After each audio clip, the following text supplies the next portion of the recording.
So, I guess, so you guys both watched Baywatch Nights. I did not.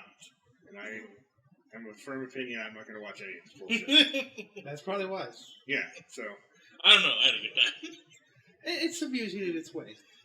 In a way that we enjoy the sort of bullshit.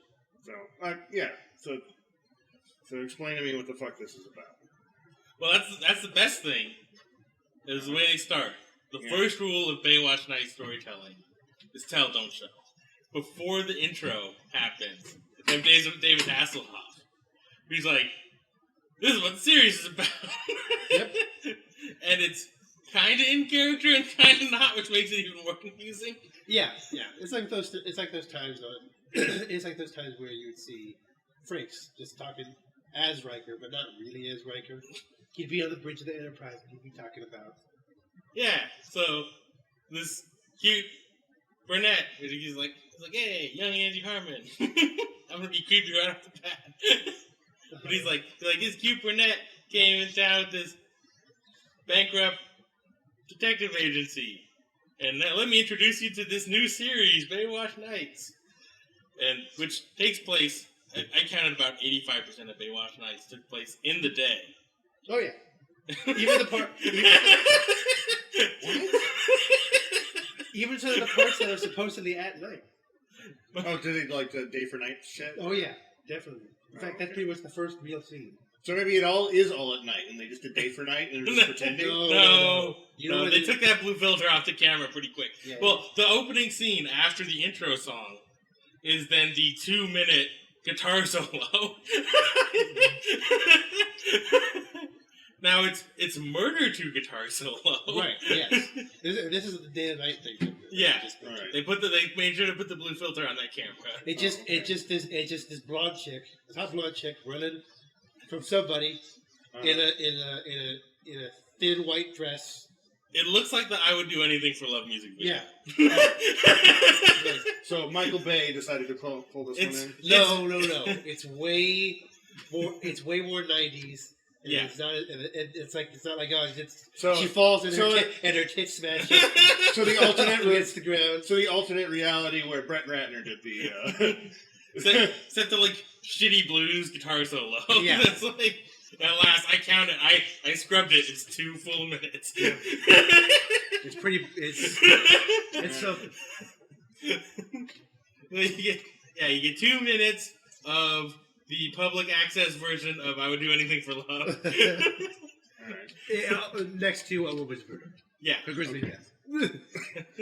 By Grizzly Death, she gets shoved through a rail and falls off a height of some sort. Yeah, I mean, she falls to her death on some rocks. Yeah. It's pretty, I mean, I don't know.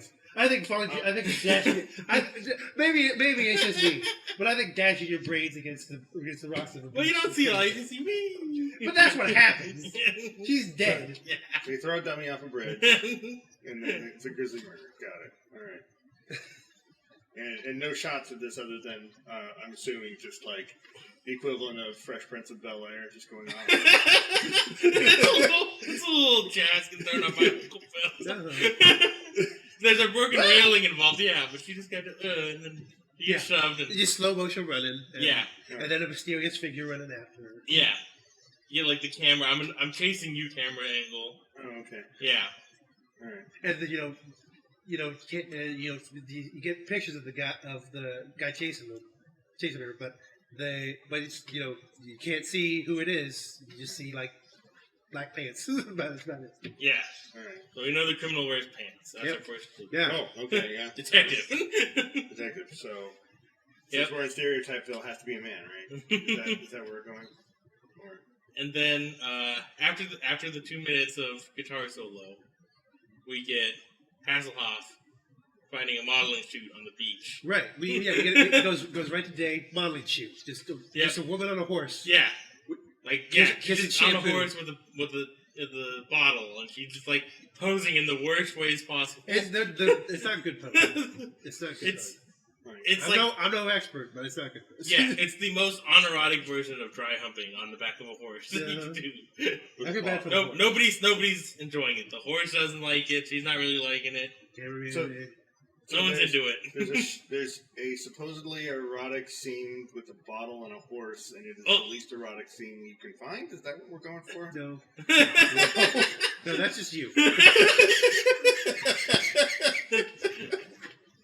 We're saying that her posing is the least erotic version of dry humping. She's just rubbing against this horse in the most awkward way possible, and that's her version of posing for this advertisement. Yeah, because first of all, I have to point out it starts out with him approaching the tarot card reading stand at the photo shoot. Yes, on the true. beach. And I'm fairly certain this character has nothing to do with Baywatch. I'm not sure. I don't remember her on Baywatch. I saw some Baywatch. I think she's a Baywatch Nights exclusive character. She might be. We didn't do any research. No. Point is she's just this random broad on the beach who does tarot readings, and she's spooky and hippie and cryptic. Okay. Well, her tarot card reading.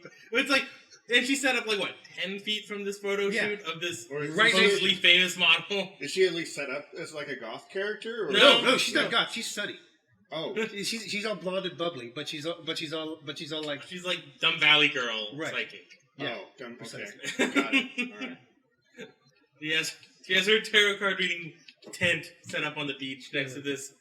I not secured at all photo shoot. No, not the least bit. In fact, so insecure, David Hasselhoff could walk right up next to the model and just start talking to her. Yeah, he immediately decides to be creepy. He's like, hey, that's that chick, and then she's like, yeah, it's that famous model chick. Cassie. Well, to be and he's like, I'm gonna go be creepy.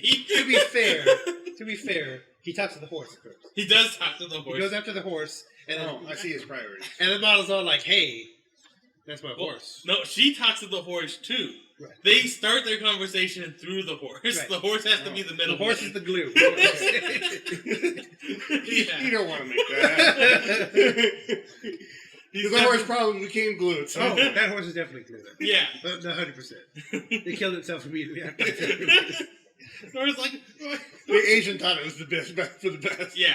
In this timeline, BoJack Horseman commits suicide. You can see the horse on Baywatch Nights.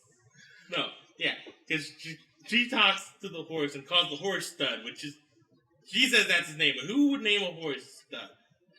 Someone very uncreative. Yeah, I would say. Assuming it's either uncreative or just cruel to the horse. It's like we called you a stud, but you're not really a stud. You're not gonna breed with shit. No, you're gonna get dry humped by an awkward model. That's gonna be your job. Either that, or it's like, no, that's his job. It's not his name; it's his job. You're a dumbass model. It was just a porn horse, and that's just what they came up with. It explained, Porn horse makes the most sense, which is a bad. It's the worst Spielberg movie ever. To be fair, the horse was not acting very well, so this cannot be discounted. The horse didn't look into it though. He's supposed to be into it. That's the whole point of nobody was into this photo. But yeah, after that they go back to the detective agency, which you don't really know much about. No, they don't. There's very little actual detective agency. No, I had no idea who the two other people. One of them was a cop in Baywatch. The black guy, he's a cop in Baywatch. Cop? He's a cop in Baywatch, and then he works as a private investigator during the nights that take place between noon and 7. Yeah. Now, to be fair, I haven't watched Baywatch either. So I watched a little bit. He looked familiar, and I was like, "What is he from?" And I looked him up, and he's famous for playing the cop in Baywatch. I'm like, "He's the cop in Baywatch." I did not even think that he was a cop. I thought he was like a lounge singer that they got him to do. What about the lady? Angie Harmon? Yeah. Yeah, she came with the detective agency. Okay, so she's like the supposed to be. I think she inherited the detective agency. She was the only one who seemed like a proper detective. Yeah. Out of the lot. Yeah. It's very unclear. They kind of set it up with that talking beforehand, but it still didn't make a lot of sense. No. Because they just it is literally like intro, Hoff talking about crimes at night, then photo shoot, then detective agency. But there's no real seg into the detective agency. Well, that is the funny thing is he starts out And when he introduces himself to the model, he's like, I work over there. He's like, what the fuck's over there? And he's like, that's my detective agency. Never mind that he's also a lifeguard. Yeah, they're on the beach, and he's also a lifeguard. Yeah. And that's not mentioned. And you would think, well, maybe that's because he's technically not working as a lifeguard right now. But in the next scene after the detective agency thing, is him in his lifeguard uniform. He's just getting off of work. He's just getting off from lifeguard work. Yeah, his noon shift. To go to his detective job, because he needs 2 jobs. His Baywatch Nights job. It starts at conservatively 2:30 in the afternoon. Latest. Maybe it's like a Fight Club Tyler Durden thing, and it's just like he just switches personalities. Maybe Baywatch Nights refers to Baywatch at nights, detective agency during the day. I wouldn't be surprised if Baywatch proper had more night scenes than this series. Maybe they just got day for night wrong the entire time. But at the detective agency, like I said, I think they said that she inherited the detective agency. I don't remember. I think he said that in the intro thing. Definitely didn't say in the actual episode proper. No. They didn't say where the fuck this detective agency is. It's like, they work at a detective agency, and they don't know how the filing system works. They don't know how the filing system works. Their phone is apparently haunted by their explanation. Yes, it is full of gremlins. That is the best they got. It does not work in any way, shape, or form. I mean, this is a shitty, like, normal handset phone. He could probably get about $10 at Kmart. And they're like, nope, it's gotta be this phone. Yeah. Yeah. Alright. They have hammers in their files. They have... What, hammers at the detective agency? No, hammers. Like the kind you use to hammer nails. Yes, I know. Hammers at a detective agency. In the files. What? It's Yeah, filed. like filed under B. Oh. B for hammer. I figured that if you had hammers and files, they would be both hardware equipment. Oh, They no. literally... No. There's just a hammer sitting inside a... Yeah, talking about paper files, like the kind you... Yeah. Yeah, like filing and drawers and all that jazz. Uh-huh. And hammers, the kind you use as the hardware. Okay. The idea, I suspect, is that they're just setting up this detective agency. Because there's a sort of element of them putting things in place. Yeah. Well, I like didn't I know said, that paper goes into file cabinets? this is the weird thing. So I guess it said I swear it was something like he inherited the detective agency from our uncle or something. Sure, I'll believe it. And Makes as much sense as anything. I think that's what he said. I can't remember. That part was so ridiculous. I was like, obviously they're gonna this is gonna have a proper feeling in the episode. I think they filmed the episode and said, we forgot to say where this detective agency came from. Hoff, get on it. Yeah. Get in there, Hoff. Do your magic. Just a voiceover somewhere. By Well, the way, this is a there's detective agency. voiceovers too. Oh, there's voiceovers Yeah. too. Yeah, No, yeah. this is- We forgot to mention that. Sorry. Oh. Hoff does the shitty cut of Blade Runner voiceovers. Yeah, The entire time. Too. That's the best part about it too. Is that they do the detective noir type. He does the detective noir type stuff, but it's not noir in the least. No, it's not. He does those voiceovers. Well, like this Dave stepping into my parlor and all that jazz. But no, it's not. It's the least noir thing that's ever been. Yeah, and then he mixes up his baseball metaphors later, but that's later. That's true. Okay. And it wasn't entirely sure he was talking about baseball at first. Yeah. Yeah, he's talking about being a pitcher and his catcher. Yeah. And Third base. Maybe they had him writing the script and he's German. He doesn't care. Well, but I guarantee Hoff does not care. if there's one thing I'm sure about Hoff, yeah, he don't care. Yeah. I've seen him destroy a cheeseburger drunkenly on a video, and that was his best performance I've seen. I've seen him sing, so I know he don't care. Yeah, like I said, the best performance I've seen from him is destroying that cheeseburger drunkenly down. Well, he sung in like Kung Fury or something. Yeah. Well, he sang on the Berlin Wall too and all that jazz. Berlin Wall, Kung Fury. That's the cheeseburger. It's all about that cheeseburger. All right. So yeah. So voiceovers. Well, yeah. Well. But this is throughout the episode. It's just constant. He occasionally comes in, Right. and basically every time they do a scene change, actually. Yeah. Where he comes in and sort of gives what is it? Mitch Buchanan. That's his character. Yeah. And that's where the model comes in, right? Well, they have the no. What happens is he's walking after getting off of his Right, yeah. his 8 to 12:30 shift at Baywatch, Skip so he ahead. can go to his night job. Right, yeah. He's going to night detective job. Yeah. Uh-huh. And then she's being hassled by Some random jerk. random jerk face. He's all just like taking pictures of Yeah. her super close range. Yeah. They later say she's saying that this is a paparazzi guy. He literally like walks up to her and is like pictures. Yeah, of her face. no, and like just go like just circling into her, circling her like go, a seagull. Yeah, it's Maybe it's for a fetish site that they're And actually she's- looking for like the blemishes and stuff. Or And then she's all like, well like the crying. blemishes of like the back of her hand and stuff. Yeah. Because she's all going like no, and Yeah. trying to swat him away. you never know with fetishes. Yeah, it's true. I mean, you're not wrong, but And they're then- gonna be terribly blurry pictures because Oh yeah, it's all movement. Yeah. it'll just be a blur. It'll be like a watercolor. Yeah.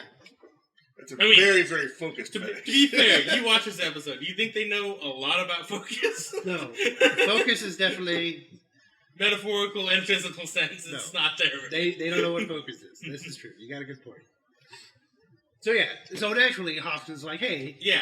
stop that shit. Mm-hmm. And I love this guy's move. This is the best guy- move. No. It's great. It's great. There is. Does he go straight to it or does Pretty he, much. Well, first he's like, I want to fight you. Yeah. That He's is like, the- you and me, we're going to fight. Yeah. And then the Hoff's like, I don't want to fight. And then he's like, we're going to fight. And he's like, eh. And then he pulls the best move ever. Seemingly, because later he does a similar move. Yeah, no, this is a special move. He has a secret unlock ability. This is summon passerby on wheeled vehicle. Because he just grabs a bicyclist and throws him out of his loft. And Hits runs- Mitch with a bicyclist. and cheeses it. Yeah. And he's gone. It's just out of nowhere, just bicyclist. He's like do, and then bam, hits him with it. Yeah, and he doesn't even continue the fight from there. He goes, I want to fight you. He's like, I don't want to fight. He's like, fine, bicyclist. And then runs away. And then he's gone. It's the best fight move ever. It's so good. People should Does do it it end more. there or is it a chase? No, it ends there. No, That's he it. cheats. So basically he has the They don't ability to even- create transition by throwing bicycles. Yes. He throws a bicyclist on him. House is like, oh, they get up. Then he talks to the model lady. Mm-hmm. Well, he talks to the bicyclist a little bit, too. Yeah, he talks to the bicyclist. actually, no. The model chooses it too. That's right. I forgot. Yeah. He talks to the And he bicyclist. talks to the bicyclist. He talks to the bicyclist for a second. He's like, "Oh, are you okay?" Bicyclist's all like, "What the fuck?" Yeah. I just was summoned. Those to other the two theater. characters don't matter anymore for the rest of and the model's gone. Weird guy's gone. And then bam, detective agency. Yeah. Okay. It's you guys say it's a beautiful move though that throw the bicycles. Oh no, people should do it more often. Yeah, you just have to get enough ranks and summon bicyclists, Yeah. and that's the main reason he was confused. Just, he was just, he actually was at home making a sandwich, and then He's from Denver. He has no idea what he's doing. Yeah, he didn't know. Then you get the But yeah, detective agency. then bam, detective agency. Yeah. Hammers and nails files. yeah, Hammers and okay. files. Phones possessed. All the shit back. All that bullshit. And then what do you do with the detective agency? You obviously hired them as bodyguards. Right. His model comes in later, all weepy and scared and crying. Mm-hmm. He's all like, "Please help!" And after a short commercial break, wants to hire them as bodyguards for some reason. Yeah. Instead of actual bodyguards with her supermodel money. Yeah. Yeah, because they seem reliable. Well, I mean, she talked to him briefly next to a horse. What else do you want? And she saw him get hit by a bicyclist. So he threw a bicyclist at him. And he did not win this confrontation at all, by the way. Oh no, he lost. No. He lost outright. Yeah. Well, he did block a bicyclist. In the threat of violence, No, he got immediately floored. backed down. Yeah, he Oh. went down. He was on the ground. Yeah, If that guy wanted, he could have stepped on his. He could have stepped on his face. it could have been curb stomp. It would have been all over. Maybe she thought he protected her from the bicyclist. Well, the idea I think Just is the that bodyguard? when he met up with her at first, he made a good impression. They was all joking at each other. Yeah. And then he jumped in to get him to get in the way and help her. Yeah. And so now she's like, he's the person I can trust the most here.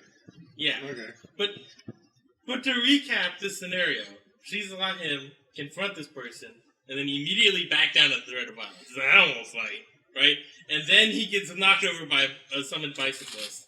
And that's the total of his physical prowess at this point. Yeah. And that's who she decides to hire as a bodyguard. Mm-hmm. And then later, he does not improve his physical prowess from that point. Pretty much.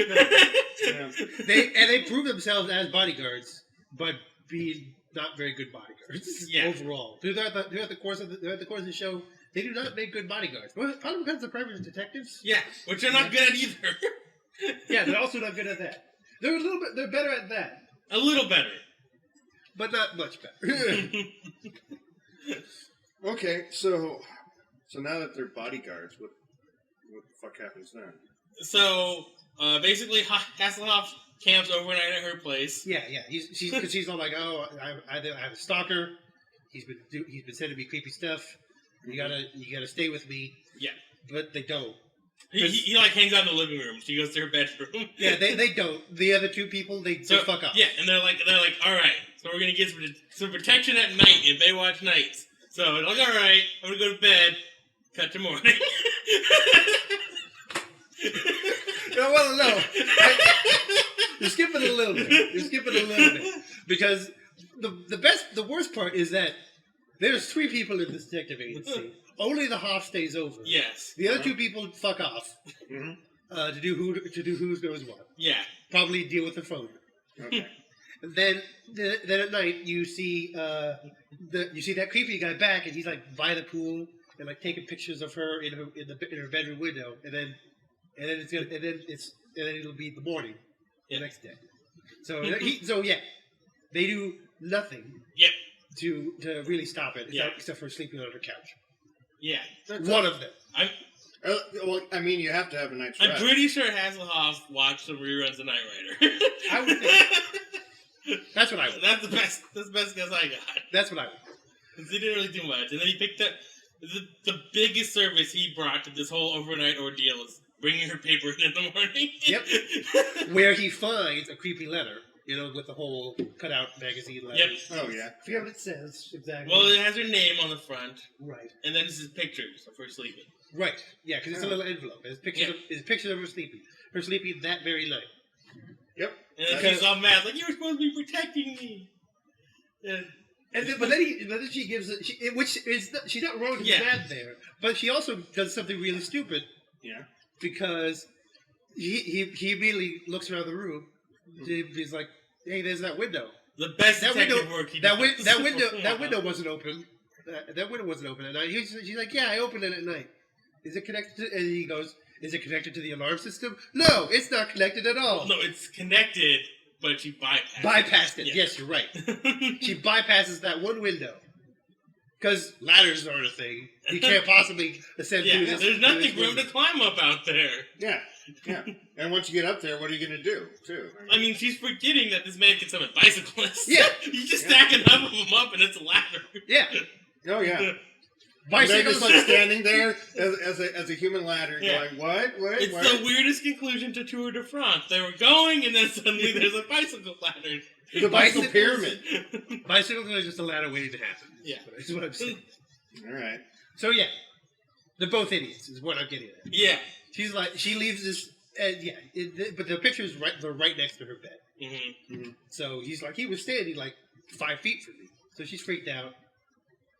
He's neutral about the whole situation, to be honest. He really is pretty nonchalant on this whole ordeal. He's like, yep. He's like, oh, wow, that's bad. Yeah. That's the thing that happened. His reaction is as big as the horse's reaction earlier. He's staring. No wonder they're both called stuff. Ha ha ha.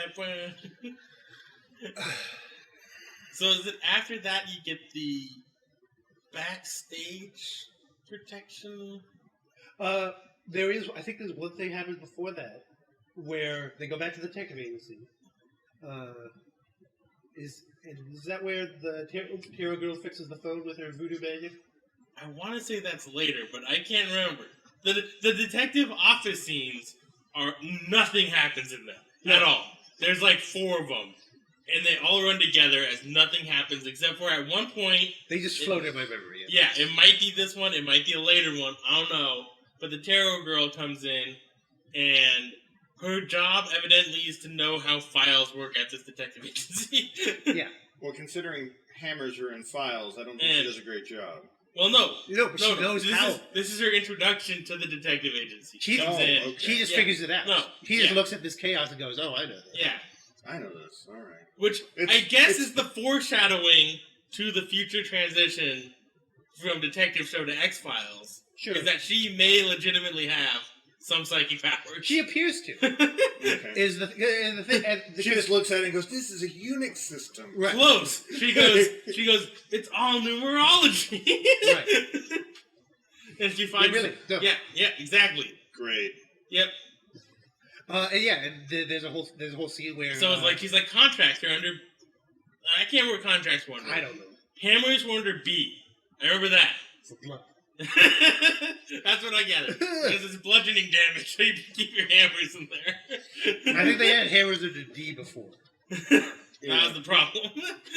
But no, there's a whole scene where she goes into the office, the phone rings, and they're like, "Forget it, the phones don't work, they're garbage. We can't figure out phones." Well, he specifically says the phone is haunted. She was haunted, and then she does her Mr. Miyagi clap and does this, and then she answers the phone like a person, and it works because it's a phone. Great. There is the possibility that Andy Harmon just went and bought a phone. There's also the possibility that this fortune teller is just super smart and just fucking with everybody. Like she actually just plugged the phone in when no one was looking. I consider that after the fact that she's just super smart and just like these assholes. It's a possibility. Yeah, because they don't know what the fuck they're doing. No, they definitely don't. Not even close. Andy Harmon is the only one who knows how to eat. Yeah. The rest of them just have to have food follow them. Yeah. They're like, well, she's gonna play a legitimate cop in later series, so. But yeah, then after that, there's a big model shoot. Mm-hmm. Where they get a whole bunch of models in swimsuits, and the whole thing where they're backstage. Yep. And getting ready, and she wants the detective agency, the bodyguards around her. Yeah. This is the only time where they're actually all together. Yeah, you get all 3 of them in there. All right, we got all 3 of them. There's a scene where some random model is walking around without her top on. Yeah, she does. She walks around with hand bra, which I've never seen anybody do. And they all have to push Hoff out of there, all anime protagonist style. Yeah, basically. Hoff really is just pretty much an anime protagonist. You're not wrong. You're not wrong. So, but anyway, I was going to say he gets a nosebleed. No? I was going to say most anime protagonists don't have personality and everything, but yeah, what you're describing. No, yeah, exactly. Is just like, no. That's just bitch you cater to a T. Yeah, all right. He even wears orange. The difference is the anime protagonists usually win their fights. It's true. Yeah, we haven't got to that yet. So yeah, they get him out of the shoot. Here's another one of the great parts of the show where they just have a big scene where they just play music over everything because it's just modeling shoot, models in swimsuits, shitty blues, doing poses and all that jazz, literally jazz. Yeah. And while music plays over. Mm-hmm. And that goes on for a couple of minutes. I think this one was around a minute. Yeah. So yeah, just eat up a minute of showtime like that. Yeah, that's easy. I mean, it's girls with swimsuits. What do you want? Yeah, they explain the weird musical tie a little later in the nightclub thing. Right. But here you're just like, why the fuck is this music always playing? well, what confused me is that like the models were like there's a ton of models on the stage at once. Yeah. It's not like the standard runway situation. Yeah. It's just like a dozen on the stage. and there's like 3 swimsuits between the 12 of them.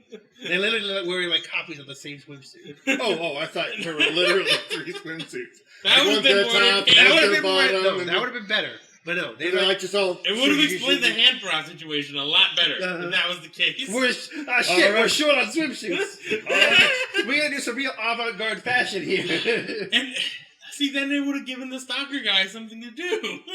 He could have been the swimsuit thief. Yeah, it's true. But no, they're all wearing like the same 3 swimsuits for some reason. I don't know why. It makes no sense. Yeah, they bought the swimsuit 12-pack at Costco. Right. Yeah. Costco Nights. Open 8 a.m. to 4 p.m. But yeah, while that's happening, the scene ends with Cassie the model screaming at her mirror. Yep. Because there's a creepy messenger. Yep. Oh. It's like, oh, you're gonna die. Yeah. Et cetera, et cetera. Okay, there's a message. Yeah. Yeah. She's not just like, oh, mirrors. Yeah. No. My one weakness. And then, yeah. And they see the same guy, right? It's like he's over there. Yeah, he's just in silhouette. Yeah. And Hawk's like, hey. Yeah. Followed by a big chase scene. Yeah. The slowest chase scene known to man. No, I've seen slower. That's true.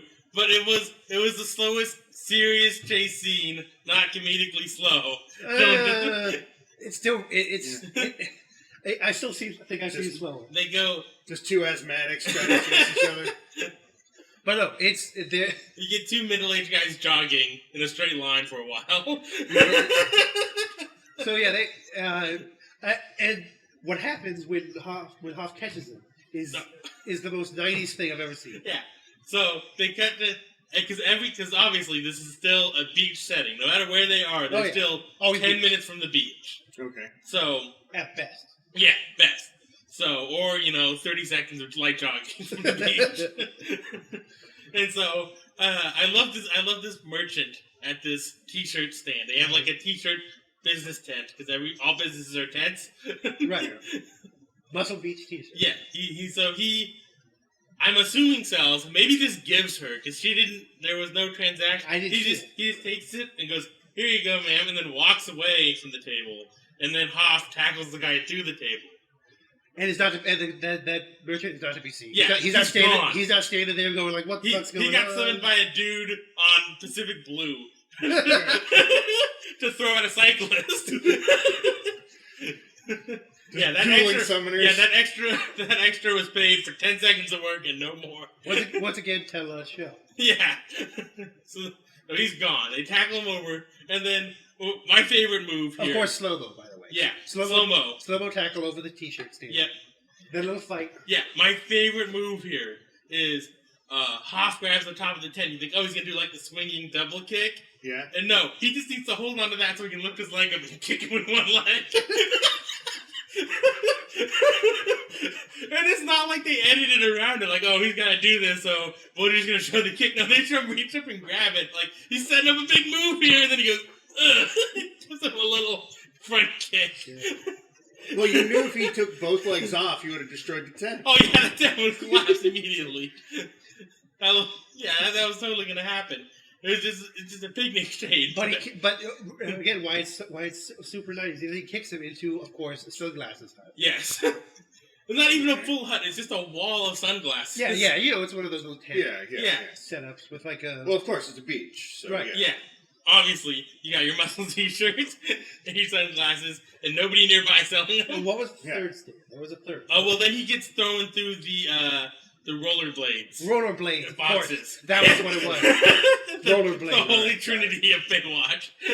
Yeah. Right. Yeah. So they just ruined the merchant district. Yeah. Yeah. And then Hoff does not do any better in this fight at all. He lands the one kick in the tackle. He does better because he's not a... And then he goes to trip the guy when he's on the ground. He's like, trips him by the leg. And he just lays there and the guy just kicks Hoff right in the fucking face. And then they're running again. Boots him. Then they're running again. the dude pushes aside some nuns stuck in, like an asshole. Yeah. And then Hoff goes, stops, help the nuns for a second. Yeah. And then chase. Gives the nuns back their 90s flip cell phone. Yeah. Oh. What? Giant ass cell phone. Yeah. They have a prop that will be used later by somebody completely different. Oh, definitely. Oh, I'm sure. They only had one. Yeah. So all the budget would do is just one 90s flip phone. And then the guy uses his He uses secret technique again. yeah, but this time it's a little twist. It's a rollerblade. Yeah, he throws a rollerblader at the Hoff this time instead of a bicyclist. Is that an advanced move? Because it has more wheels, or well, it was sure. a slower motion move because he rolled him. He didn't physically throw the bicyclist. Yeah. He rolled him, so then Hoff's got to be like, oh. well, it's also a quicker move, so maybe it's a quick summon. Maybe. Maybe. So that It's a swift action instead of standard action. Yeah. Yeah. Yeah, as a swift action, he summons a rollerblader, and then still has his full move action. And then so he's gone. Yeah. He's out of there. Hops under a rollerblader. Yeah. Yeah, he's got to stop the rollerblader from rolling into the nuns back there, I guess. Well, no. He gets pulled over by the rollerblader, and then the nuns help him back up. Yeah. Oh, okay. Yeah. And show up again. Yeah, He still gets knocked down. Well, yeah. No, he's a bitch this entire fucking episode. Yeah, every time we say he gets hit by somebody, he goes down. Yeah. He goes down 100% of the time. Yeah, there is not a physical confrontation in which the Hoff does not end up down. Great. No. It's true. Had to be a little mental tally. No. No, it's true. Well, and the weird thing too is they cut back to the nuns before they came over to help. They show the nuns. He's like, oh, because he does the shove the nuns away.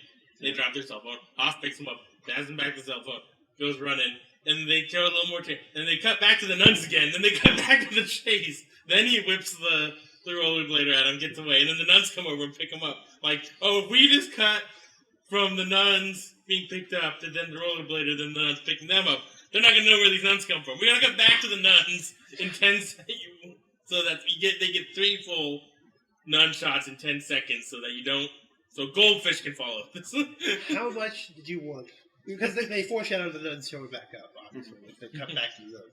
How much did you want the nuns to just fucking clothesline? That would have been the best. That would have been incredible. I would have applauded. Yes. There's to be fair, these nuns didn't get knocked out as cleanly as Hasselhoff. No. So I'm betting it's 2-1 on the nuns. Got it. These nuns are a hardier bunch. Well, also, they were following this chase. Yeah. Because there was definitely some running parts between when they got knocked down initially. So they were chasing after this guy. So it was like... They didn't show the nuns chasing. No, they didn't show it. But it happened. So if they just sped it up to triple speed and played Benny Hill music... Because the parts where the nun gets knocked down, it was about 75% through the chase, and they're at the end. So for the last 25% of the chase, the nuns are running after this guy. So literally, you could just throw some yakety sacks in this shit. Well, you don't see the nuns. I'm saying. Yeah. But, you don't. No. You don't. But the nuns appear 75% through the chase. Then it cuts back to them for a second. Or they're just standing there, just like, huh? What? What's going on? And then at the end of the chase, they pick the Hoff back up. Yeah. Maybe they were just looking for cell reception and noticed him. Because the nuns were in between 2 cars. I don't know, having a nun convention or There's whatever. Chad. Yeah. Yeah. Even though I don't know if they're talking to each other, they're passing the phone back and forth. The phone makes it a little more confusing than it should. Yeah. Maybe But they're between 2 cars when they get hit. They do the, we fall against the cars thing. Maybe that's how they contact Jesus. Just they have to throw the phone around. I don't know. Maybe they're calling in that miracle for double movement speed. Because they have it. Because it's the ones between. It's them talking between the cars. They get pushed down. Then it cuts back to them briefly. They're between 2 palm trees. Mm-hmm. Weirdly enough, I don't know, because they're chasing that guy down. And then, bam! At the end, they're picking them off back up. Yeah. Got it. Because they're like that guy needs backup. There's a physical confrontation. No, those nuns are probably kick ass. That guy is lucky that the nuns didn't get to him. Gotcha. And they were going to get him. Yep. They were going to get him. It wasn't going to be pretty. Yep. So you get, so far, this detective agency working as a bodyguard has accomplished absolutely nothing. Not even deterred the guy. No. No. He hasn't even thought about not doing it. Is it now we go to the back at her place? Is that where we're? I believe so. If not, nothing else of note happens between there and now. Yeah, I don't remember anything important. And then I think that's where the ghost film happens. maybe, yeah, we might be off a little bit on the timing here. And then we go to the house now, where we get another. I think it was a minute 40 music montage now of the Hoff watching the model swim in a pool. No, you're skipping ahead a little bit. You're skipping ahead a little bit because after the whole chase fight scene, the Hoff and the model become romantically. Yeah. For some reason. Yeah. I don't know why. It's not really explained. It goes back after he gets picked back up by the nuns. He's walking arm in arm with the model on the beach because just to be around to protect her. Then she's all like, then she puts all of the romantic moves on him, and he's like, sure, I'm down. Yeah. He's like, this is the whole reason why I purchased horse in the beginning. Yeah. He's like, I'm down. So then he's arm in arm with the horse. Yep. So yeah, he's making out with that horse. Oh wait, no. So he starts making out with the model, and yeah, and then a little bit later, I don't remember what happens. There's definitely something in between. I can't remember. Well, yeah, it might be now when the psychic fixes the phone. Yeah. It might be then. But yeah, and then he just watches her. Yeah. In the swimming pool. And so far, out of this entire episode, I think it is about 5 minutes and 30 seconds of this episode, which is a 42-minute episode. Is just musical montage. Right. There's the first part with the 2-minute guitar solo. Yep. There's like a minute of at the photo shoot. Yep. And then there's however long this. Yeah, this was about a minute 40. Another minute. All right. This is like a minute 40. No, it was getting close to 2 minutes. Yeah. No, I was getting there. Hoff shows off his great detective skills. She's swimming, and then she's like gets near the edge of the pool where he's sitting by, and he can't see her, and he's like, oh, and walks over, and she's like, splash. She's like, oh, yeah. Okay. And then next, he's blow drying his pants, and yeah, he's splashed. Yeah. To be fair, he acts like he acts like he lost her somehow with the yeah, and, because swimming pools have so much cover that you can't. He acts like she just disappeared. Yeah. But to be fair, for all we know, that guy grabbed her at that time because they can't stop him. No, he can do whatever he wants. Well, he can summon bicyclists. He can summon rollerbladers. Yeah. He's a fucking wizard. You have no idea. You have no idea if he just pulled her out of that pool when he blinked. Oh yeah, yeah. And so they do the slow motion. Her splash, by the way, she doesn't splash like splash. She goes with her arms like reading rainbow, wee over the top. It's true. It's the weirdest splash I've ever seen. Yeah. No. She does like the Raiden friendship thing. Yeah. Friendship. So yeah, but again, at this point they're banging. Yeah. Well, the part that I don't know if you noticed is when he's blow drying his pants. I don't know if it was supposed to be that he was wearing swimming trunks or if his shorts that he wore under his pants were like below knee length. But he's standing there blow drying his pants and he's got below knee length shorts on. That might have been his underwear, I'm not positive. This is Baywatch. I wouldn't put it past him. Because he was wearing a very 90s outfit. He had the pleated chinos and like the billowy silk shirt on. Yeah. That's his poolside attire with possibly board shorts underneath. Why he's not swimming too is weird. Yeah. Yeah. He's just kind of watching her do it. Well, yeah. But he is a lifeguard.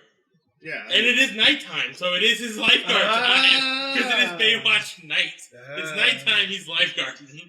Yeah. Yeah. This is the only time that's not the only time. Is it actual night? It's actual night. This one's night. Okay. Which makes the weird day-night thing at the beginning really confusing. Okay. Yeah, this is actual nighttime. Yeah, they're not afraid to use actual night. But they just do it. Yeah. They just did it like that for no good reason. Yeah. It was earlier, I was like, maybe Hasselhoff is afraid of the dark. The only reason I can think is that is that while the lady is running away from a mysterious killer, is since it's actually day, You can see like the light through her dress. Yeah. So that looks good. Okay. Or maybe it's Killer Vision, and it's got a blue filter on it because he only No. It's not exclusively Killer Vision either, because it's not from his perspective. Oh, okay. Yeah, because they definitely do the side. Well, I thought it was from his perspective At because he was looking times. at his pants. At times. No. Oh, okay. Oh, you thought it was his perspective because he was looking at his pants. How to kill this bitch? How my pants looking? Are they on point right now? No, most of the time it's like from a bush somewhere. It's just from the side somewhere. It's just this lady's running. It's got the very. It's like I would do anything for love. There's a ton of cuts in this chase scene. Yeah. Oh, okay. Maybe the killers are bushes. So then, the Hoff gets some. Oh yeah, they're banging it. Oh, okay. Then he comes out. I don't even know what he's doing at this point. He's just walking out there, out in like the living room area. I don't know what room this is. Yeah, it's weird. It's the weird all the house layouts are super weird. Yeah, because it's all that modernish style thing, but from the past now. This would be an Airbnb house now. Right. That's what it is. It's like it's probably supposed to be like a vacation home thing or something. I don't know.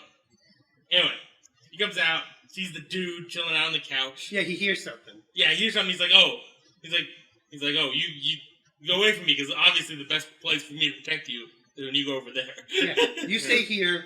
I will go towards the danger. You will not be killed by the killer who comes in behind me. Because that's how bodyguards work, is you stay away from the bodyguard. Yeah, you want to stay as far away from your bodyguard. You want to split up to cover more ground. Yeah, everybody knows this. He sees Scooby-Doo the guy. Scooby-Doo tag. Yep. Yeah. He sees the guy. Just sitting on the couch. He's just sitting there, just hanging out, and there's a gun on the coffee table. It just looks like he's looking out at the pool. He's just like sitting on the couch, looking out through a glass door. Yep. Gun on the table. Well, any moment a bicyclist is going to just bust through the... That's what I suspect. So I was like, oh shit. Hop gets a jump on this guy, runs, does the same move he did before, tackles through into the table. Yeah, he loves tackling people at the table. And then, once again, the Hop gets his ass kicked. Yep. Mitch Buchanan gets shit on. Yeah. They all go back and forth. They knock the gun around. Yep. And, but no, at the end, dude's got the gun on him. Yeah, Mitch is on the ground. Mitch is on the ground, of course. He's always on the ground. We're not exaggerating when you say he goes to the ground 100% of the time. Yeah. Okay. So he's down. Guy got the prop on him. You're like maybe Mitch's got a plan. He's gonna throw something. No. Bang. Yep. And the bottle that shot the guy in it. So it was explained. It was explained a little bit earlier. We skipped this little detail, in that she sleeps with a gun under her pillow. Oh, okay. She calls it creepily enough like her sleeping pillow. Because it helps her go to sleep, because it makes her feel sick. Well, yeah, but she calls it a sleeping pill, which really creeped me. It's like, when I want the eternal sleep, I have the pill right beneath my head. So 45 caliber Lumestra. Dude gets shot. Yeah, so he's taking a nap now. A dirty nap. Hey! He's dead. Yeah. So, to sum up this protection racket that he's run so far, he's been beaten up twice, and on the job has kept this guy away no times, and then she shot him. He got laid. He got laid, but that's not protection. He also probably got paid. I'm saying it's good for him. Yeah, I'm saying, out of this transaction, he's accomplished less than zero. Yeah. And the A.G. Herman, that most proper detective person, has noticed that the banging happening. Yeah. And she disapproves. That's one scene we skipped over, which is like, why bang? She disapproves. Why not? She disapproves. He brushes it off because he doesn't care. Yeah. Yeah. They do the sloppiest handling of the plot of the bodyguard. Yeah. And so, Haas goes to call the cops. Yeah. To, be like, this dude just got shot. Yeah. Oh, okay, so there is follow through with this. Okay. Yeah. So it's like I'm calling you to report a death, and then While that's happening, yeah, Model gives suspicious look at the camera and starts going through the dude's pockets. The dead dude. yeah, What? yeah. 'Cause it pulls out his wallet, Yep. and then the Hoff like does the I'm gonna stare, and the phone's gonna kind of drop out of my hand a little, which has to be weird for the 911 operator. Is like I'm calling you to report a death.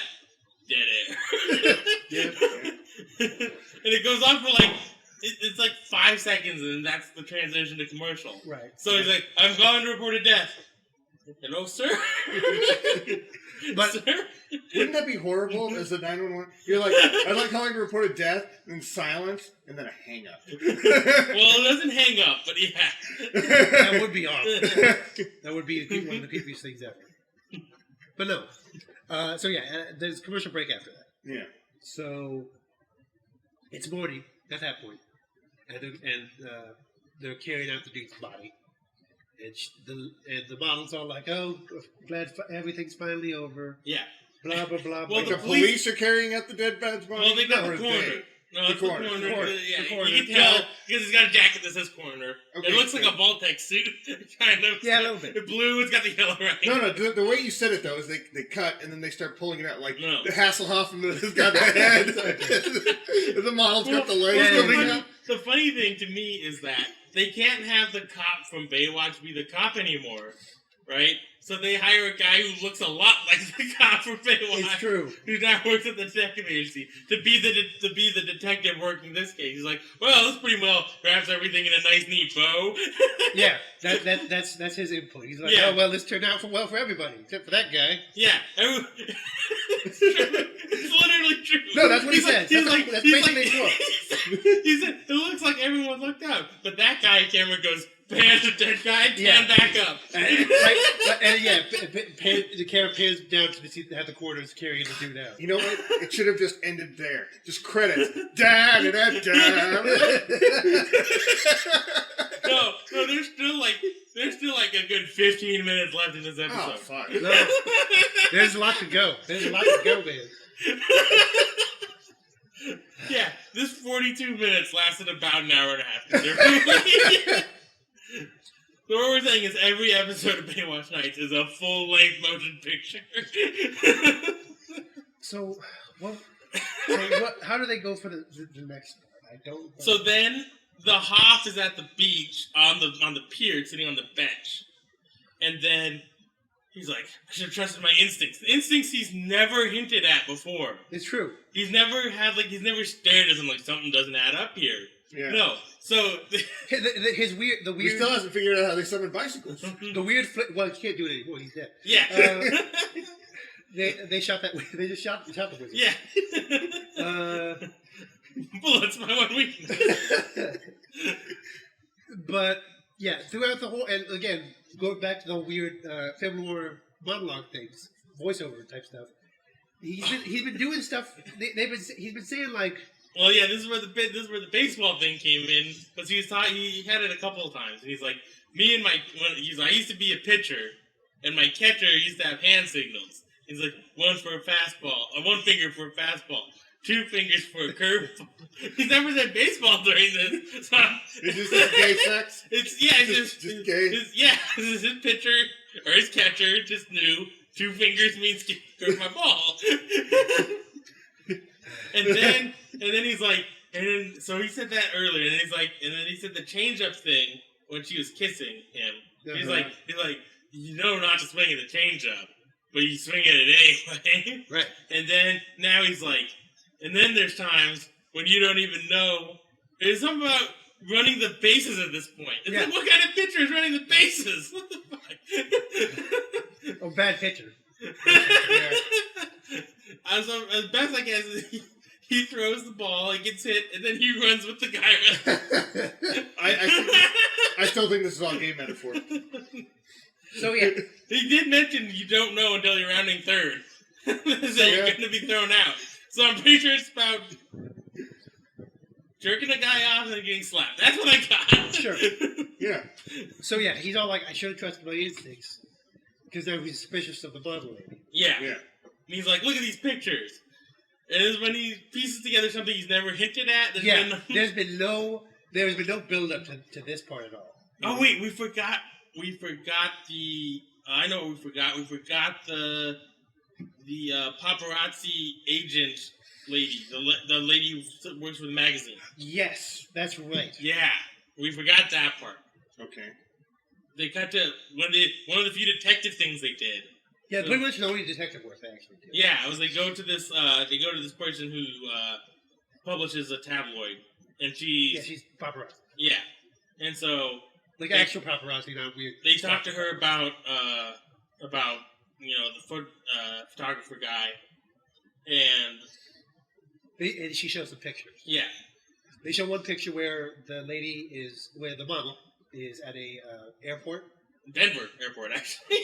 Was it Denver? It was Denver. Oh, jeez, I just said Denver out of nowhere.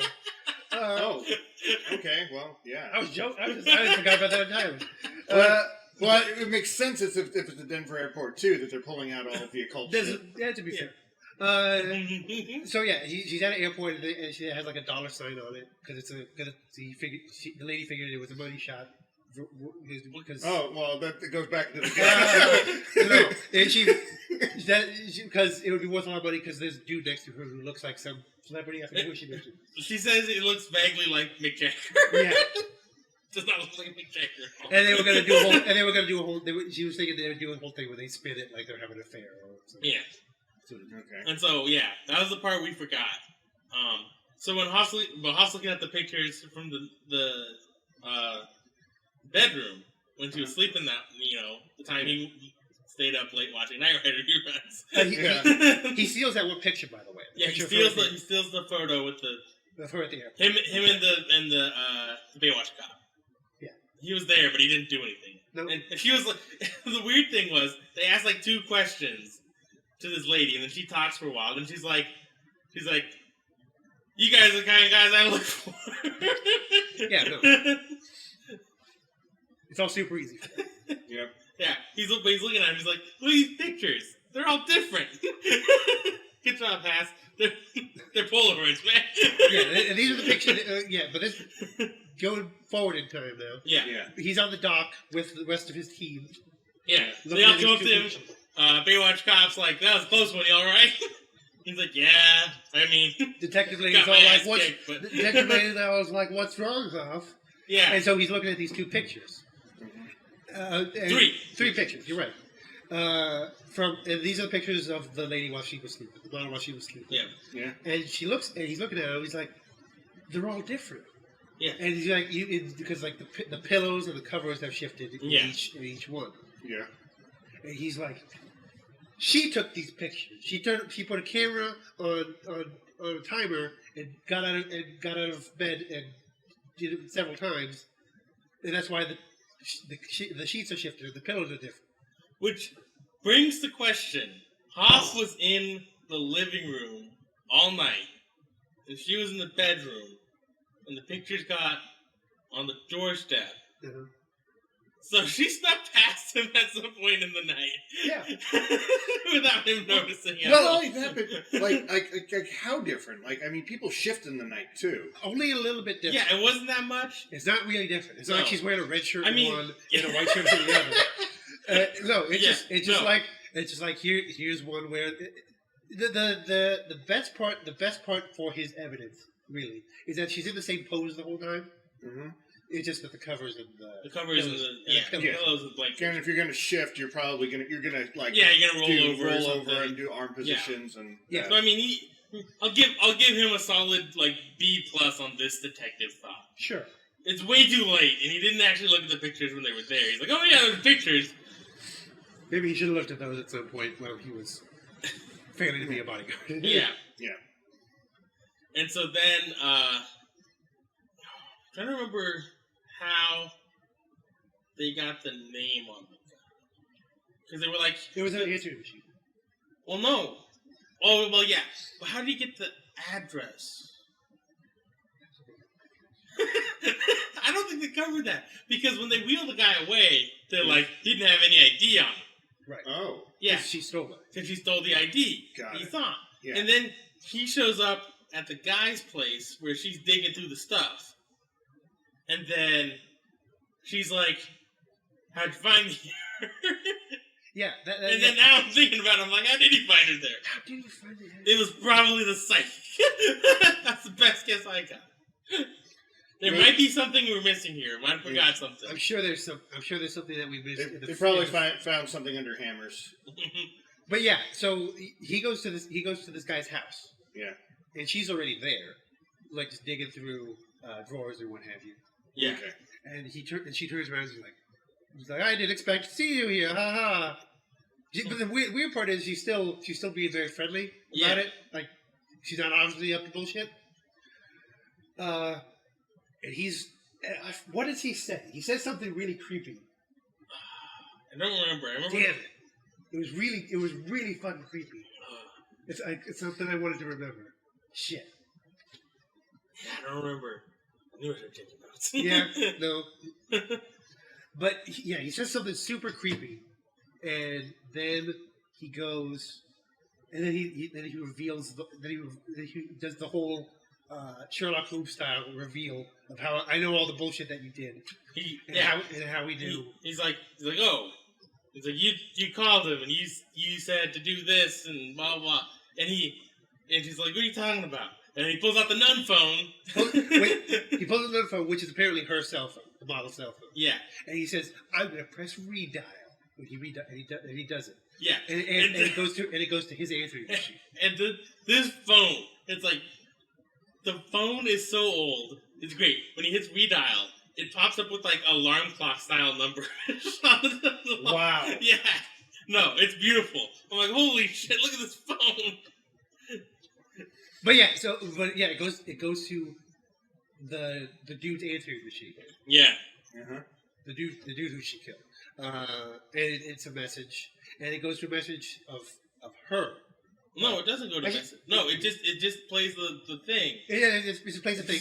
Gives And he goes. Gives us his name, Marty or something. I don't remember. It's like Grimes or something. He's like, this Grimes is not here. And he's like, at least we have a name now. Which begs the question, how the fuck did he know to go there? He didn't know a name, but he knew the address. That would have been great if he hit redial. They're like, Jimmy's Taco Hut, we're trying to get you. Yeah. How would you like your pizza? Jimmy's Tacos and Pizza. Yeah. Yep. But he lays out the thing that she killed the girl in the beginning because they ruled that as suicide. Right. Because she couldn't have possibly been there. She was at that airport. Yeah. They ruled it a suicide earlier, and she had expressed her doubts. We forgot all about that B plot. That's one of the reasons why she was nervous, because her friend was the model. Her friend had just been killed. Was the model from the beginning. Which, we told the story like that didn't matter at all. It didn't matter. It didn't matter a little. It didn't matter, because they talked about it. About how they said it was a suicide, but she was happy because she just got this job. Right. And she mentioned that she had found out 2 hours after she landed on her flight from Denver. Right. And then we found out who wore the pants. And then he's like, he lays out, you killed her because she got this job that you wanted. And then this guy took photos of it happening. And that's what you're looking for now. And she's like, and you killed him to cover up loose ends. Yeah. And then she's like, as possible, I have an alibi. I'll fight Denver. And he's like, yeah, tickets for that flight. He's like, this picture, take it. And look, there's a clock back here. And like, this was 5 hours before you had to take off. And he's like, I checked with the airline. You didn't use your tickets for the later flight. Again, tell, don't show. Yeah. There's no, yeah. They just lay out all this stuff. Yeah. Of how he figured it all out. Yeah. With no actual detective work or anything like that. Nothing satisfying. He just bam, I know everything. Yeah. The best detective work he did was... He even somehow manages to figure out, like, sort of what she said to the guy. Yeah. Well, to be fair, he does leave some openness for that. He's like, or something like that. Yeah, and then they get to arrest her. Right? And so then they cut to... She was... No, that's I was gonna say it's more progressive than I thought. I was totally assuming that they were gonna go, pants. Yeah, I was saying because it's definitely a guy in the reshot. Yeah. In the scene itself, it's definitely a guy. Yeah. Well, I think what they did is they shot it and it was a guy, but they needed to. They went back and went. Well, no, well, they we tricked cha- you. They well, tricked you. I think it was supposed to be a guy the entire time, and they decided that they were going to change the narrative halfway through shooting, and decided they didn't want to reshoot the footage. No. It was definitely a sort of. Because there's a few times during the episode where the model does the turn the camera and wink, essentially. Yeah. No, it's definitely the film noir type thing. What is it? The Maltese Falcon, I think it is, where the lady double crosses him at the end. I think it's that. Dixon Hill. Dixon Hill. Dixon Hill, yeah. I really should watch Maltese Falcon, but no. But no, it's a classic detective war thing where it's all just a setup from the name. Yeah. Yeah, and that's definitely what they were going for. And then they show the reason why it's called Baywatch Nights, really, because then they're hanging out at the nightclub Nights. That's a nightclub they go to. Seriously? Yeah. It's a nightclub, and it's called Nights, and you can tell because above the door there's a pink neon sign written in cursive, Nights. And there... So it's not even... It's about a detective agency. During the day. Where they... Baywatch Jason. Yeah. Baywatch adjacent that has some of the cast, and then it's called Nights just because they go to a bar called Nights. Yeah. Fucking hell. Nights is there, the max. So he's hanging out with Screech and Kelly. So there's just a detective agency, the three of them hanging out. So, well, no, it's Haas sitting at the table, hanging out, drinking. He's got the way too baggy 90s suit on. That's how you know he's in relaxing mode. And this goes back to the beginning part, because he's listening to that guitar solo. Yeah. Guitar Solo Man is back. He's ready to close us out, bookend this show for you. So what you're saying is, this is actually a show about drunken Hasselhoff trying to remember what happened during his previous shift. The way I see it, actually, is that this is a show about Mace Buchanan from Baywatch, sort of hanging around a detective agency, and for some reason doing all the work. For some reason, he gets us doing all the work, even though the detective agency lady is the only one who's actually even semi-competent.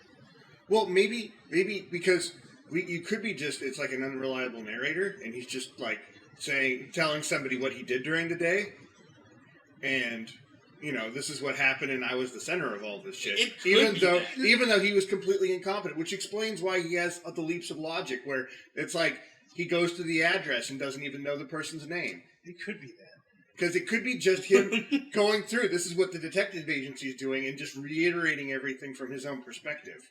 If he just, it could be that, but there's no evidence to that. There's even a thing. Actually, when he goes to confront the model at the end, as we said, he was on the dock with the photos, right? Mm-hmm. And he was talking to the other two people in the tech agency. They have a whole thing with like, "Do you want to come with us?" And he's like, "No, I've got it." Oh, that's another one I wanted to talk about. He goes to confront a killer. He said a person who has killed 2 people already. Yeah, doesn't give a shit about it. By himself in a place where nobody knows to look for him. Yeah, no. The best part, he goes, he says something like, "I played for a fool, I was dumb," or something like that. He goes, he says that, been there, done that, and they go, "Do you want help?" He goes, "No, this is mine." So he admits that he was clueless before, but he wants no help at all. No backup for this job. But here's the thing. I am betting the reality of the story is they all go, and then he just kind of does the whole, no, it was me the entire time. But the problem with your theory is Hasselhoff has lost no fewer than 3 fights in this episode. It's true. He's 0-3. You're saying this guy gets drunk, goes to the bar, and goes, "I'm Glass Joe with the Peach, motherfucker. I'm the worst bodyguard in existence, and a terrible detective. Someone suck my dick." Well, he has to have something, because he has to tell the story from start to finish, and it has to follow all the beats of why shit didn't go right. And this is Mitch Buchanan we're talking about. Yeah. He doesn't need to do this. What? He's famous lifeguard Mitch Buchanan. That's the part that I think is funnier. Is again, I don't remember any But then specifics. I haven't seen Baywatch. Maybe the whole Mitch Buchanan thing is also his own drunken ramblings about being a lifeguard. No, I'm gonna hang out with all the marine ladies, and they all run on the beach with the The thing roosters. is, I'm not you positive. can't just say unreliable narrator for everything. Yeah. I'm not positive, but I feel like Mitch Buchanan won some fights in Baywatch. I feel like this happened. You know what the funny thing? He's supposed to be like an ex-Navy SEAL. What? No. Yeah, something like that. Or maybe a Marine, but he's Okay, look this shit up. Yeah, no, You got your phone. Look this shit up. He might be I could be mistaken for Marine, but he's something like that. He's like a Marine or a SEAL. X or something. Because he's this fucking star of Baywatch. He's the I protagonist. will agree that he is an ex-SEAL, as in the marine animal, over the fact that he can actually fight. He had an older brother named Buzz. Sure. I'm getting there. To be fair, he's lost all the fights so far, but he was fighting a wizard the whole time. This is true. He was So fighting fair. with The SEALs didn't prepare for this. He was just trained by Marine SEALs. Mitch was also a Navy SEAL. Yeah? Who taught hand-to-hand combat Yeah? on service. Oh, God. This hand-to-hand combat was tackle a guy and get kicked in the face. That's Navy SEAL training. He can't. Who's fighting a wizard? You can't blame him. Oh God. He had a commanding officer named Junkyard. What? So he was a G.I. Joe too. Yes. Fuck. He was a G.I. Joe. Yeah. No, I'm flat saying unreliable narrator at this point. No. He had a fucking commanding officer named Junkyard. Fuck that. Well, He's just watching G.I. Joes and coming By the up with way- his own thing. Going in a bar with little action figures. No. By the way, is 1, 2, 3, 4, 5, 6, 7, 8. 8 paragraphs into his Wikipedia biography before you get to the Navy SEAL part. Before that, they talk about his favorite bands.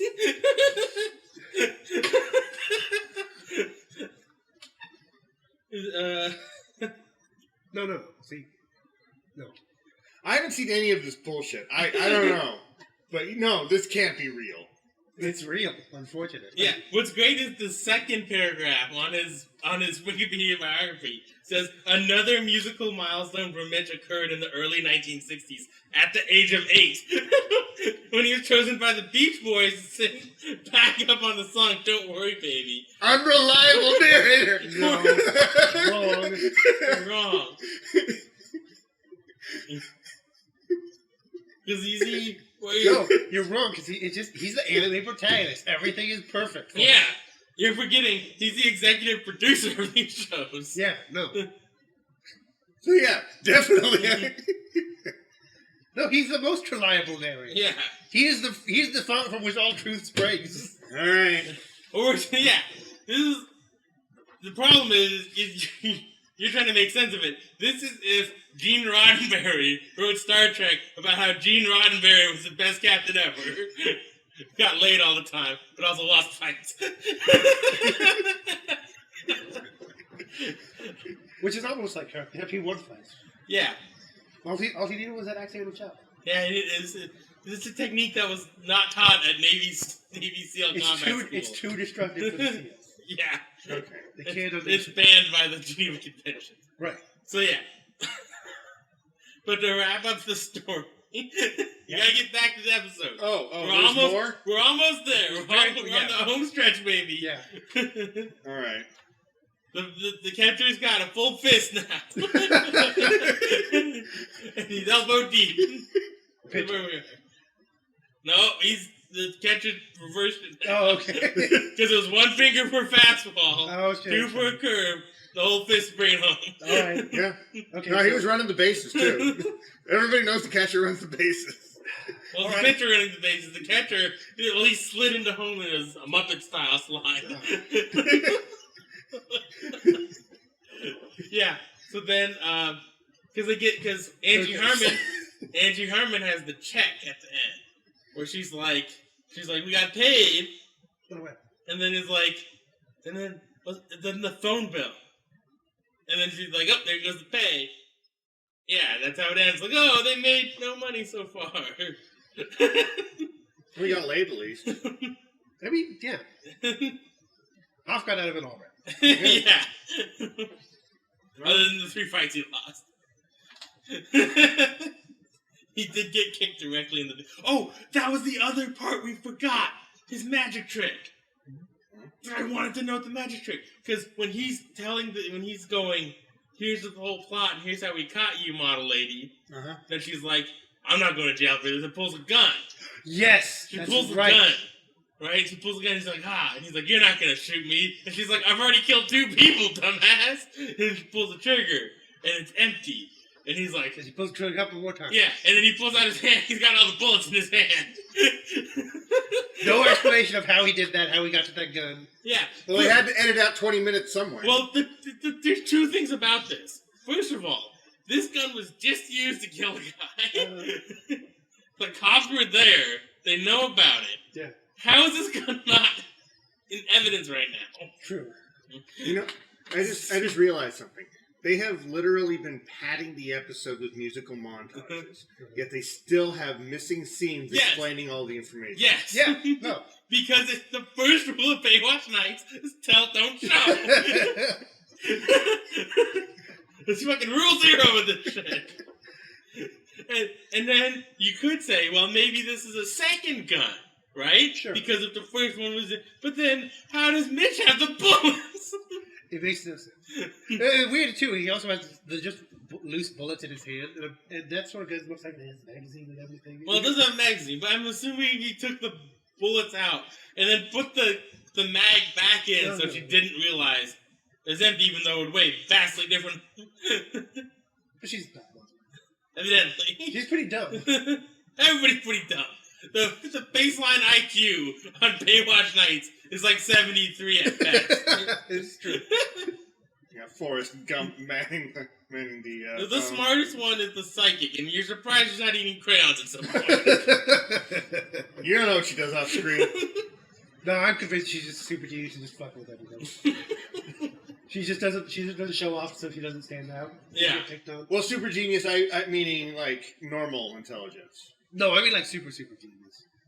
She already, like that model walked into town, she's like, oh, she killed him.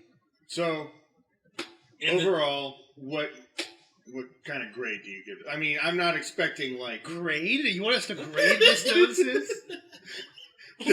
First, just entertainment value. Like, you can't, I am not expecting anything as far as, like, this is something that you should watch because it is legitimately good. Like, how is it at least at a comedic value? What sort of scale are we talking? Okay. First, we're going to do this. That was 95? Okay, first I'm going to read the Wikipedia description of the episode. You're not going to look. You're going to see how much this matches. First of all, Garner Ellerby is the cop from Baywatch. Okay. So it's Mitch Buchanan and Garner Ellerby become private investigators for a detective agency above a nightclub. Did you know it was above the nightclub? No. I had no idea it was above the nightclub. That makes sense. That makes better sense. It makes better sense. And it was never telegraphed that it was above the nightclub. Yeah. Their first job is to protect a fashion model who claims she's being stalked by madmen. So the Wikipedia description on the episode gives away the twist. All right. Question. We're going to play a little game with Marty. To be fair, the twist doesn't give it away. Question. What do you think the title of this episode is called? Oh, yeah. Ooh. I'll give you a hint. One word. Undisclosed? A way better name. Pursuit. Okay. I guess we're the prodigious chase scene. It's all the bicycles. No. It's because they saw the very opening part, and they were like, pursuit. There's this lady being chased. Pursuit. So it was like literal They only saw the first 3 seconds of the episode. just instant word association thing. What do you see when you see this video? What the word you think of? So this show debuted September 30th of 1995. Yeah. Of the show. Peak 90s. Yeah. Mm-hmm. Literal peak. I feel like that phone was a little old for 95. Well, it's an old detective agency. Inherently. No. 95. The cell phone. The nun phone. Let me think. 95. No, not really. Yeah, it might have been. It certainly wasn't cutting edge, but I don't think it was that old. I don't know. Because I feel like You're talking about the cell phone. yeah. Like how big was it? Like the It size was- of a regular phone or It was pretty big. It was like a big hand. it was one of the ones with the little flip flat little flip thing. So but like it the was size of this- a walkie-talkie. Yeah, it was like the size Yeah. of a walkie-talkie. The All flip right, down yeah. thing. 'Cause I Yeah, feel like- it's about 95. I mean, I want to say your like standard Nokia type stuff was like closer to 98 and stuff. But no, it does seem Maybe- a little big. Maybe 2000. Yeah. Because I mean, look, these are like ones from 95, 96. Yeah, you're right. Yeah, I don't know. These phones are. That is like 1,000 times we're looking at the cell phone that they busted out. I don't know. Look, it's got like the more normal LCD display instead of like the fucking. No, yeah, it's true. And she was a model. She's supposed to have like the newest shit. Well, she also had the same kind of phone that nuns use. So It's true. Because yeah, I was like, I remember phones like being like 97, being close to that. yeah. And yeah, her phone was ancient. That was like a 93. Best. And it's got the image of like the nuns passing around the phone, like the eye in Clash of the Titans. Because I mean, this is a Nokia from 1995. Yeah. Yeah. This is a Nokia from 1995. Yeah. That is a million times newer than the phone that she. The phone they had was like a generation after the Zach Morris. You're right. No, you're right. You're right. It was next generation Zach Morris. But no, yeah. So as far as like the rating scale, I'm looking more at like boring to interesting. What kind of rating are we talking? Like number wise, like 1 to 10 or that sort of thing. Was it watchable? We'll just have a vague, like You're talking to the wrong people here, Marty. yeah. Because I enjoy the bullshit television of the 90s because it is bullshit television. Well, were there any like just slow points in general?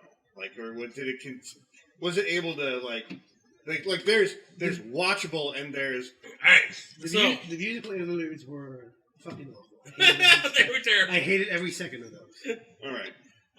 I did legitimately laugh out loud when he hit Mitch Buchanan with a bicycle. Yeah, no. I laughed at me too. And then when he hit him with the roller I know. I was dying. Yeah. That was a big. I was like, he did it again! I literally rewound while I scrubbed backwards on the YouTube link Uh-huh. to watch that kick, that legendary kick where he had to brace himself with the tent to get one leg up. That was legitimate. That was another highlight. So I'd say the action. We're gonna have to start. We're gonna have to establish the curve, and then we're gonna have to. Maybe we establish the curve as we go, and we can retroactively grade at the end of the season. Man, that works. All right. So we're gonna sit at baseline here. This is the baseline Baywatch Nights episode. Oh, Okay. Season 1. Right now. The control episode? Yeah, right now. We hit 0 and then amplitude plus minus. Yeah. Sure. And then at the end, when we see how things are stacked up, we can regrade the scale. All All right. right. So we're gonna say out of a possible 5 musical interludes, this is a 2.5 episode right now. Okay. Now, the highlights are definitely the fight scenes, as horrible as they are. They're hilarious. Yeah, they're beautiful fight scenes. They're really good. Yeah. They're worth watching. Yeah, if you can throw bicycles at somebody, you do it. The bicyclist who decides to ride at a generous estimate of 3 inches from the guy. It's true. But that was the superpower. I don't know if you're going to get a bicycle wizard after this. You have to wait for season 2 when it gets X-Files-y. Yeah. There's werewolves throwing bicycles. If a werewolf throws a bicyclist, that's 10 musical interludes out of 5. It's true.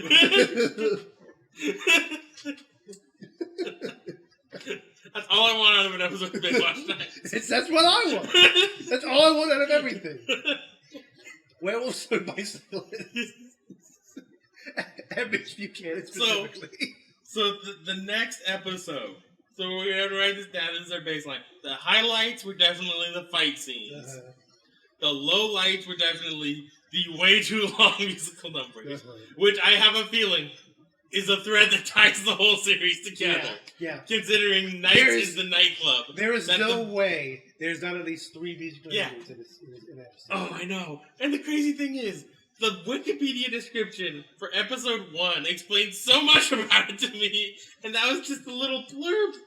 I had no idea it was above the nightclub. No, I no idea at all. Didn't get that at all. That explains why that explains the whole musical thing way better than I thought it would. Explains the music part. Explains the name of the show. Yes, the whole thing. All right. See, and all you needed to do is go to Wikipedia and find outside information for it. Oh, okay. Maybe it's explained in later episodes. It probably is. I'm sure it is. I'm betting that it would. So yeah. So season 1, episode 1, in the bag. This one was directed by Gus Chernokis, written by Kimmer Ringwald, which cannot be a real name. That's an name. So, what we're looking forward to for next time is season 1, episode 2, Bad Blades.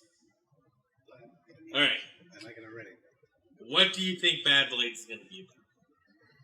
Bad Blades? Bad Blades. Somebody steals a bunch of rollerblades, and they have to find the what supplier they're bringing it to, because it's got to be part of the rollerblade trifecta. I don't know. What do you think? Bad Blades? Faulty shaving products. Marty is definitely close. He's closer than anyone should be. Yeah, see, the reason I didn't say rollerblades is because you already said rollerblades. Well, there was space within the rollerblades.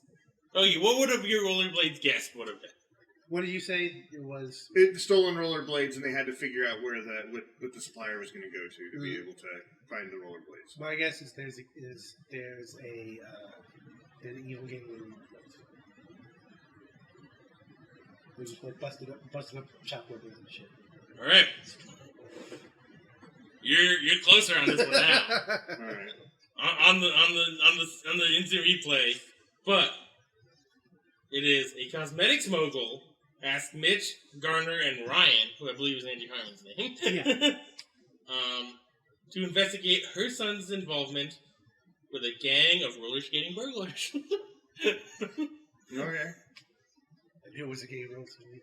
So, 2 episodes in now, I'm seeing 2 episodes with rollerblades, and the rollerblade, it was clearly rollerblades boxes. They weren't like, oh yeah, no, it wasn't like inline roller skates brand. No, it was rollerblades.